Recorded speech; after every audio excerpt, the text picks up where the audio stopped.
বানাতে এখন বসেছি আমি একটু ভাজা ভাত। কড়াইয়ের মধ্যে সুন্দর করে পেঁয়াজ কুচি আর লঙ্কা কুচিটা দিয়ে দিয়েছি। এই যা, পেঁয়াজ কুচি লঙ্কা কুচি দিয়ে দিয়েছি, কিন্তু আমার মনে ছিল না যে আলু কাটতে হবে ভাজা ভাতের জন্য। তারপরে দিয়ে কি হলো, আমি কড়াইটাকে নুমিয়ে রেখে দিয়েছি। কড়াইটা না, গ্যাসটাকে নমিয়ে রেখে দিয়েছি। তারপরে সুন্দর করে আলুটাকে কেটে নিয়ে ভাজাভাজি করে নিলাম সুন্দর করে। আর ওর বাবা টমেটো খেতে পারবে না, আমাকে বলেছে যে টমেটো আমাকে দেবে না। তো টমেটো দিয়ে তো আমি বানিয়েই ফেলেছি, আর টমেটো আমি কাটবো না। এখন ভাতটাকে সুন্দর করে ভাজাভাজি করতে হবে। তো এখানে পেঁয়াজ লঙ্কা দিয়ে সুন্দর করে টমেটোটা দিয়ে দেখো ভাতটা বানিয়ে ফেলেছি।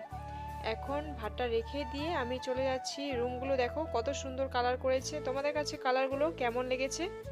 আমার কাছে মানে লাইট গ্রিনটা ভালো লেগেছে, সুন্দর ফুটেছে। দেখো ওয়ালে কত সুন্দর লাগছে।